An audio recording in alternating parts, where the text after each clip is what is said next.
अमरावती जिल्ह्यातील दुचाकी चोरीच्या घटनांना आळा घालण्यासाठी परतवाडा पोलिसांच्या डीबी पथकाने धडाकेबाज कारवाई केली। दोघांना अटक करून त्यांच्या ताब्यातून तब्बल 12 दुचाकी जप्त करण्यात आल्या आहेत। नजीकच्या काळातील ही मोठी कारवाई मानली जात आहे। परतवाड्याचे प्रभारी पोलीस अधिकारी अजय आखरे यांच्या आदेशान्वये परतवाडा पोलीस ठाण्याच्या डीबी पथकाने सहाय्यक पोलीस निरीक्षक सलीम शेख, सचिन होल्ले, सुधीर राऊत, घनश्याम किरोले, चंद्रशेखर वानखडे, सचिन कोकणे, शुभम शर्मा, जितेश बाबिल यांनी गोपनीय माहितीच्या आधारावर ही कारवाई केली।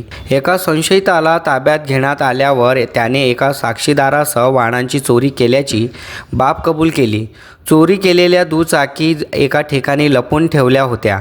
तेथून काढून दिल्यास सदर जप्त केलेल्या दुचाकीचे क्रमांक व चेसिस क्रमांकावरून जिल्ह्यातील विविध पोलीस ठाण्यांतर्गत तपासणी केली असता एकूण 8 दुचाकी चोरीचे गुन्हे उघडकीस आले आहेत। तसेच संशयित आरोपींकडून 3 चोरीचे मोबाईल मिळून आले।